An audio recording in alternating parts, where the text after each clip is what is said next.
أعوذ بالله من الشيطان الرجيم بسم الله الرحمن الرحيم. Chers internautes, nous continuons notre programme intitulé Nos arguments. Nous avons élaboré plusieurs sujets. La prédiction concernant la venue de quelqu'un au sein de Ummat Muhammadiyya après le saint prophète sallallahu alayhi wa sallam. Et puis la descente et ascension de Jésus-Christ physiquement ou la mort de Jésus-Christ. Puis la venue de ce réformateur, où il devait venir, où il est venu, et puis dans quel état il est venu, avec quelles conditions il est venu, avec quel signe il est venu.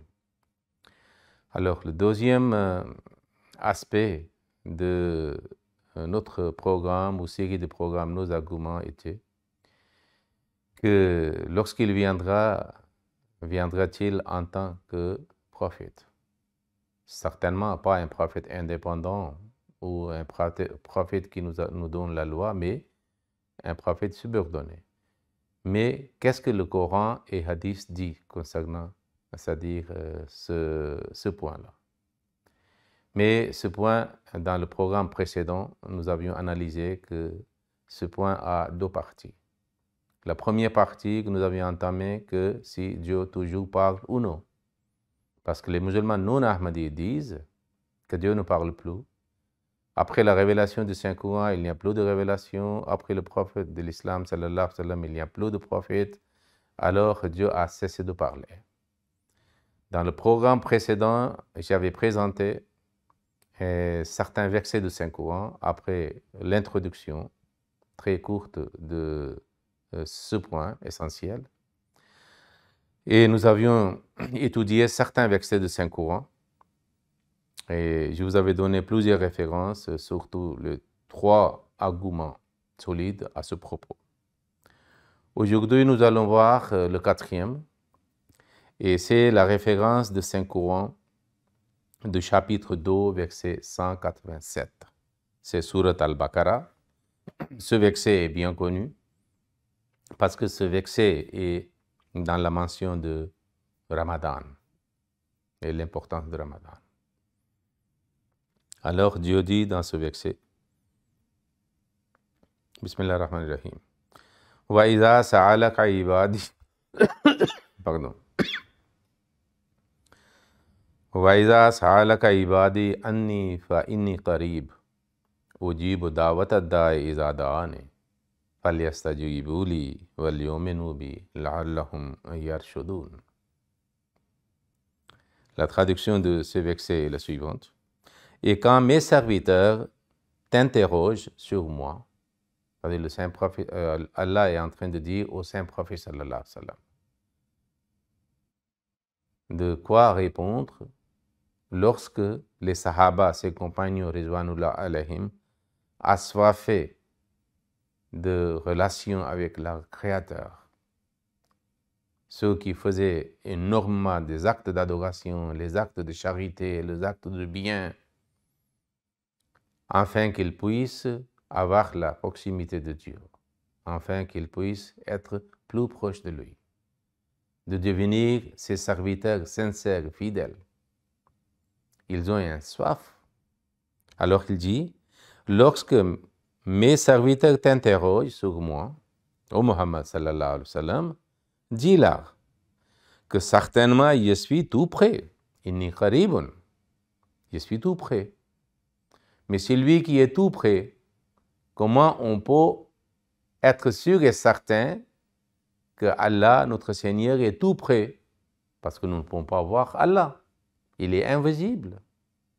Ses yeux physiques ne peuvent pas voir Dieu qui est un être spirituel invisible. Alors maintenant, Dieu présente un argument que comment il peut voir des moyens spirituels. Il dit, Inni qaribun, je suis tout près. Ujibu da'wata da'i iza da'ani. J'exauce la prière du suppliant quand il m'implore. Je réponds aux prières lorsque quelqu'un fait des supplications auprès de moi. Donc, si Dieu ne répond pas aux supplications, aux prières ardentes, supplications ferventes, comment un fidèle peut savoir que Dieu est tout près? Il y a un seul moyen, que lorsque, par exemple, s'il y a quelqu'un qui est fermé dans une chambre, nous l'aimons cette personne et nous pensons que cette personne aussi nous aime. Mais nous ne pouvons pas voir parce qu'il est invisible. Comment nous pouvons savoir qu'il existe dans cette chambre? Nous devons l'appeler. Alors quand nous l'appelons, nous attendons qu'il réponde. S'il répond, nous serons sûrs et certains qu'il est vivant, il existe, il est dans la chambre. Voilà le cas ici, très clair, rationnel. Dieu dit que je suis tout près. Quel est l'argument que Dieu est tout près de son serviteur, de ses serviteurs? Il dit ujibu, je réponds. C'est de jawab. Ajaba yujibu. Ujibu, je donne la réponse. Dawat ad-da'i, c'est lui qui fait la supplication. Je réponds à son appel. Iza da'ane, lorsqu'il m'implore. Maintenant, comment quelqu'un peut dire que Dieu ne parle pas? Alors prenons l'exemple que je vous ai donné tout à l'heure. Quelqu'un qui est invisible dans les chambres, nous croyons qu'il existe. Alors, lorsque nous l'appelons, s'il y a la réponse, on dit que oui, il existe. Et c'est ça qu'Allah dit. Si vous voulez savoir mon existence, que je suis tout près de vous, je réponds à l'appel de Sylvie, que je suis tout près de lui. Mais si, quand nous appelons quelqu'un qui est fermé dans les chambres et invisible, il n'y a pas de réponse, nous pouvons avoir certaines possibilités concernant l'existence de cette personne. Nous pouvons dire peut-être il est sourd, il n'entend pas. C'est pour cela qu'il n'y a pas de réponse. Mais est-ce qu'on peut attribuer cette faiblesse à Dieu, notre Créateur, qu'il est sourd? Je pense qu'aucun croyant ne tolère ce propos. Deuxième, nous l'appelons, il n'est pas sûr, il entend, mais il ne répond pas. Donc, il est muet. Est-ce qu'on peut dire qu'il est muet? On peut attribuer ce défaut à lui? Ou peut-être, on dit qu'il est mort. Notre ami fermé dans les chambres, il est mort, c'est pour cela, il n'y a pas de réponse. Mais si nous sommes sûrs qu'il n'est pas mort, ni n'est-il sourd, ni n'est-il muet, seulement c'est une possibilité. Que la personne, nous considérons notre ami et nous l'appelons, mais maintenant, avant, il répondait aux appels, mais maintenant, il ne répond pas à nos appels, il est fâché. S'il n'est ni mort, ni sué, c'est-à-dire muet, ni sourd, il est mort. S'il n'est pas mort, donc il est fâché. Il ne voulait pas parce que c'est le mécontentement de quelqu'un est manifesté par l'absence de sa réponse. Il ignore complètement, il ne voulait pas, parce qu'il n'est pas content, il est en colère contre vous. Et c'est aussi un signe quand un ami est mécontent de quelqu'un, lorsque vous l'appelez, il ne veut pas vous répondre. C'est la seule possibilité que si les musulmans, certains musulmans ne reçoivent pas la réponse de leurs appels, leurs prières, Dieu est fâché avec eux. Mais comment Dieu peut être fâché avec ses serviteurs sincères concernant qui Dieu parle ici? Iza sa'alaka ibadi, lorsque au prophète, mes serviteurs, Allah déclare lui-même qu'il y a certains qui sont mes serviteurs, qui sont abd. qui sont déclarés et acceptés par Allah, c'est-à-dire ses abd, ses serviteurs. Anni, concernant moi, Faini Karib, je suis tout prêt. Maintenant, il présente un argument. Comment il peut être sûr et certain que je suis prêt? Parce que celui qui est prêt, il entend, il écoute plus que celui qui est loin. Il dit, Ujibu da'wata da'i iza da'ani. Je suis tout prêt, j'exauce, je réponds à la prière du suppliant quand il m'implore. Mais si quelqu'un dit que nous faisons beaucoup d'actes d'adoration et tous les biens, mais on n'a jamais eu la réponse existe dans le verset suivant. Il dit que si ces gens-là, ces croyants, veulent vraiment que je réponds à leur appel, à leur supplication, à leur prière, d'abord, il doit dire oui à mon appel. D'abord, il doit répondre positivement à mon appel. C'est le même verbe qui est utilisé. Ujibo et yastajibu. C'est le même verbe, mais la mesure est différente. La forme est différente. Ujibu, c'est babe ifal, et yastajibu, c'est babe istifal. Falyastajibu li. Alors, ils doivent donc m'écouter. D'abord, c'est l'homme qui doit faire le premier pas. C'est l'homme qui doit agir. Et alors, il y aura la réponse et la réaction de la part de Dieu. C'est très essentiel que d'abord, c'est l'homme qui doit frapper la porte, afin que la porte soit ouverte pour lui. C'est l'homme qui doit ouvrir les fenêtres et les portes, afin que l'air et la lumière entrent dans sa chambre et il, c'est-à-dire, se bénéficie de ses faveurs divines. Et puis, il y aura la récompense, la réaction, la réponse de la part de Dieu. Donc, c'est pour ça qu'il dit, si vous voulez que je sois prêt, il est prêt à tout le monde. Mais l'homme doit aussi être près de son Seigneur. Comment? S'il dit oui à son appel. Il dit labbaik. Lorsqu'Allah dit de faire quelque chose, il est tout prêt. Wal yuminu bi, il croit à moi. Tout le monde dit il croit. Mais ici, celui qui dit oui à son appel, d'abord il accepte l'appel, il répond à l'appel de Dieu, et puis il croit telle croyance qui mérite que Allah soit près de lui et Allah répond à son appel. La'allahum yarshudun, afin qu'ils soient bien guidés. Ils seront guidés sur ce chemin où ils trouveront Dieu tout près et lorsqu'ils appelleront, supplieront, prieront, ils auront la réponse de la part de Dieu. Alors c'est le sommet, c'est-à-dire c'est l'état d'extasie pour un croyant, que lorsqu'il demande à son Seigneur, le Seigneur pas seulement donne, mais il lui fait une promesse en répondant à son appel que je te donnerai telle et telle chose. Je ferai telle et telle chose avec moi. Je ferai telle et telle chose concernant vous.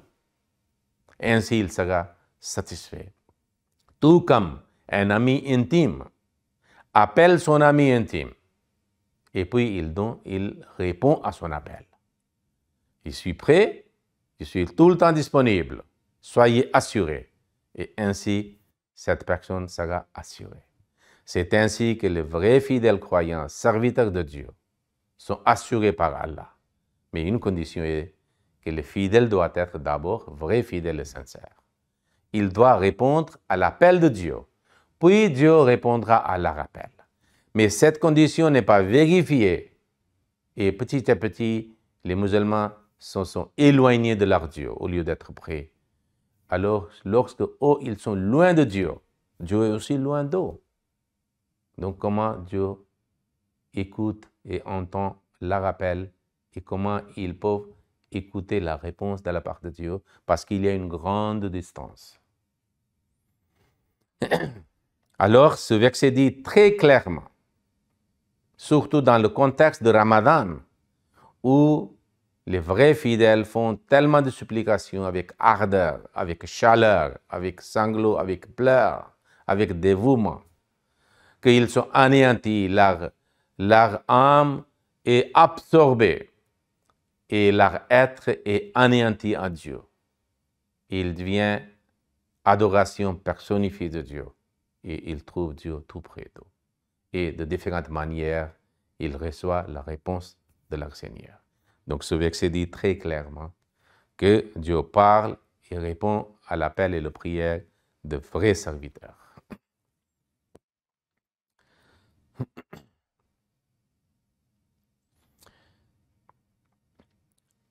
Maintenant, le cinquième argument qu'il présente, c'est le chapitre 8 et le verset 10 à 13. Surat Anfal, chapitre 8, verset 10 à 13. Dieu dit, Istastaghithuna rabbakum fastajaba lakum. Et quand vous avez imploré l'aide de votre Seigneur, fastajaba lakum, qu'il vous a répondu. Lorsque les fidèles croyants, surtout dans le contexte de la vie des compagnons du Saint-Prophète sallallahu alayhi wa sallam au cours d'une guerre, Dieu dit, Istastaghithuna rabbakum. Quand vous aviez imploré l'aide de votre Seigneur, fastajaba lakum, qu'il vous a répondu en disant, la réponse n'est pas muette, toujours, c'est-à-dire éloquent. Qu'est-ce que Allah a répondu à la suite de supplications des fidèles croyants? Anni mumiddukum. Assurément, je vous soutiendrai avec un millier d'anges qui se suivant rang sur rang. Donc Allah répond aux supplications. Et puis même il a montré le texte, les mots. Ils ont vu la manifestation de présence des anges, mais Allah avait au préalable répondu à la prière. C'est le Coran qui dit.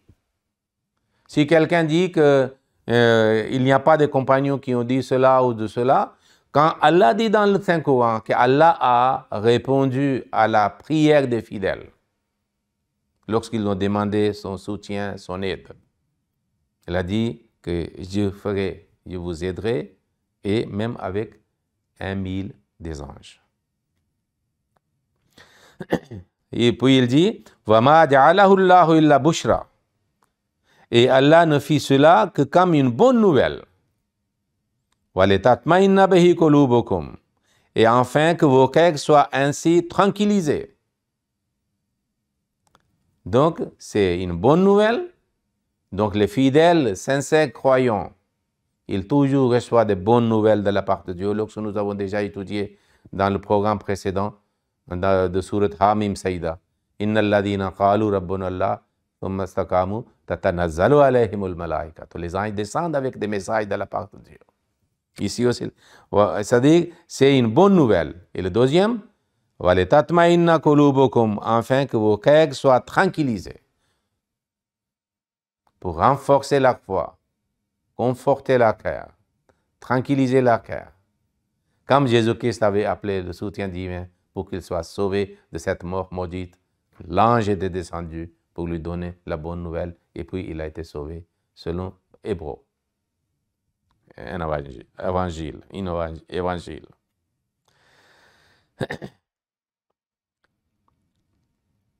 Donc, puis après il dit, وَمَنْ نَصْرُ إِلَّا مِنْ عِنْدِ اللَّهِ. Mais c'est Allah seul qui vient le secours. Inna Allah azizun hakim. Assurément Allah est puissant et sage. Puis il a dit, وَإِذْ يُغَشِّيكُمُ النُّعَاسَ أَمَنَةً مِّنْهُ وَيُنَزِّلُ عَلَيْكُم مِّنَ السَّمَاءِ مَاءً لِيُطَهِّرَكُم بِهِ.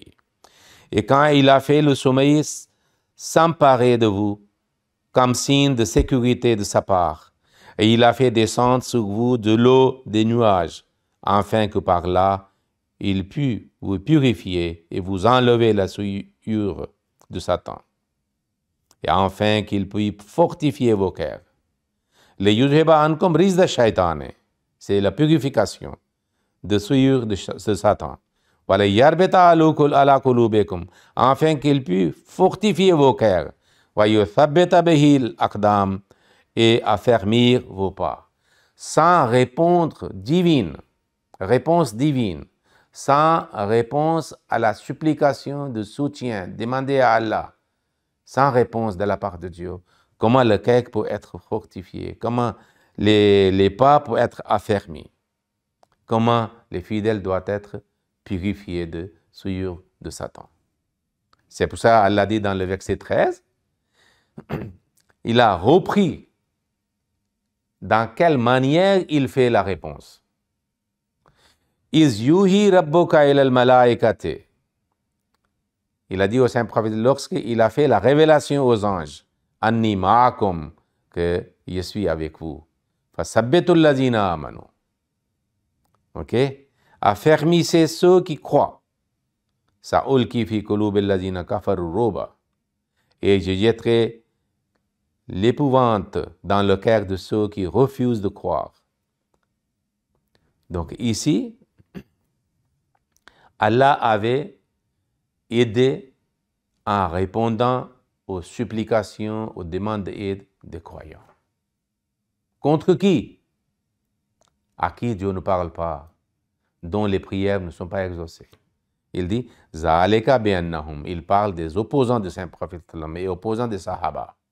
Le Sahaba était récipiendaire de soutien divin, c'est-à-dire en forme de réponse de la part de Dieu à la supplication. Mais ici, Za'aleka bi'annahum shaqullah wa rasulahu. La raison en est qu'ils se sont opposés à Allah et à son messager.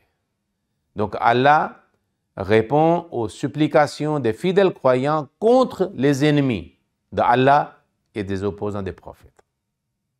Donc ce sont des opposants des prophètes qui ne sont pas récipiendaires de réponses ou de révélations de la part de Dieu pour annoncer la bonne nouvelle de soutien divin.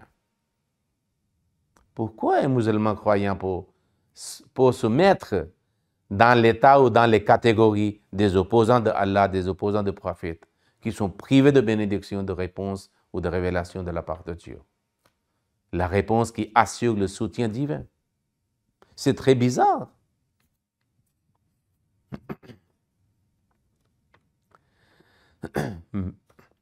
Donc, maintenant je présente, parce que ici, dans certains versets, dans le verset précédent, je vous ai présenté que le mot ojibo, je réponds, nous traduisons, et istajaba, c'est-à-dire c'est aussi, ça signifie la réponse ou exaucement de prière. Mais des fois, les musulmans disent que cela signifie seulement que Allah accepte notre prière, quand nous prions qu'Allah nous donne. Mais quelle est la différence entre prière d'un croyant, d'un musulman, lorsqu'il prie, s'il a ce qu'il a demandé? Si un idolâtre, un hindou, un chrétien aussi demande, il a aussi eu. Ou un idolâtre demande à son idole, il aussi reçoit ce qu'il avait demandé. Donc, quelle est la différence entre Dieu et cette idole? La seule différence est que Dieu parle.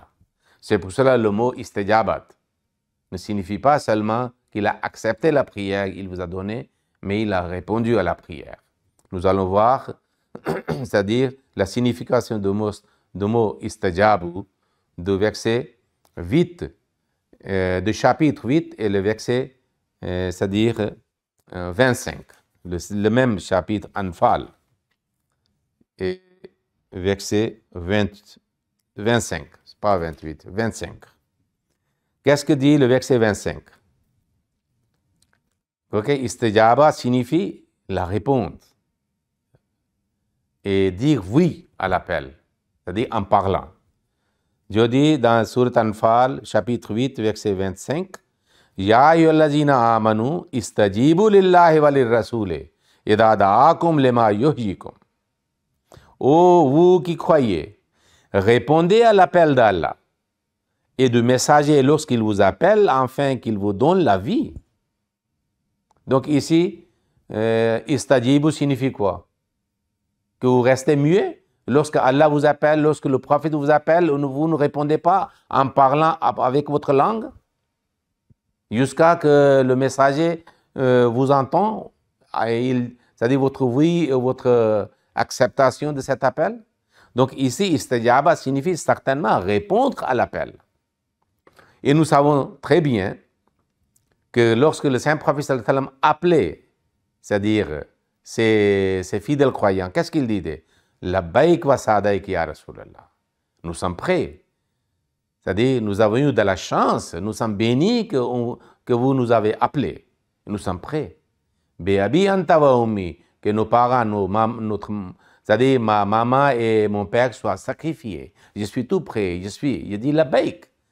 Donc, en parlant, les compagnons du saint prophète répondaient. Mais lorsque le même mot est utilisé pour Dieu, nous disons seulement il a accepté, mais il n'a pas parlé, il est resté muet. Non, Allah répond, comme les êtres humains répondent à leur appel. Et puis, dans un autre chapitre, Bani Israël, chapitre 17, verset 53, nous trouvons, c'est-à-dire cet appel dans le verset Al-Anfal, c'était dans ce monde que les fidèles croyants disent oui à l'appel du prophète en disant labbaik wa sa'daik ya Rasulallah, bi'abi anta wa ummi ya Rasulallah. Mais à l'au-delà aussi, pour l'au-delà aussi, ce mot est utilisé. Et cela aussi signifie répondre ou la réponse.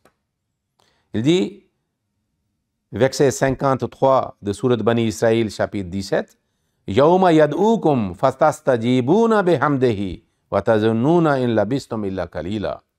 Ce sera le jour où il, ça veut dire Allah, vous appellera. Fastastajibuna bihamdihi. Alors vous répondrez en chantant ses louanges. Ici aussi, ils ne parleront pas, ils ne répondront pas. Non. Ils répondront en chantant ses louanges. Donc, dans ce monde ou à l'au-delà, lorsque ce mot est utilisé, istajaba, cela signifie répondre en parlant, en prononçant les mots et des phrases. C'est pour cela, le verset dans lequel Dieu a utilisé ce mot, cela signifie que Dieu répond en parlant, qu'il a accepté la prière. Ainsi, il renforce la foi, fortifie la cœur et affermit leur pas pour la cause d'Allah. C'est ainsi que leurs cœurs sont tranquillisés. Donc, je dirais à tous les frères non-ahmadis musulmans, s'il vous plaît, c'est une distinction de l'islam et du Saint-Coran. Et le Dieu qui est présenté par l'islam et par le Coran et par le Saint-Prophète, qu'il parle aujourd'hui, aussi comme il parlait auparavant, il continuera à parler au futur aussi, parce que c'est un de ses attributs. Il répond à l'appel de sincères et fidèles serviteurs. Essayons d'être fidèles serviteurs de Dieu. Ainsi, nous allons être, c'est-à-dire bénéficiaires de cette faveur divine qu'Allah répondra à nos prières et à nos supplications. Qu'ainsi soit-il. Assalamu alaikum wa rahmatullahi wa barakatuh.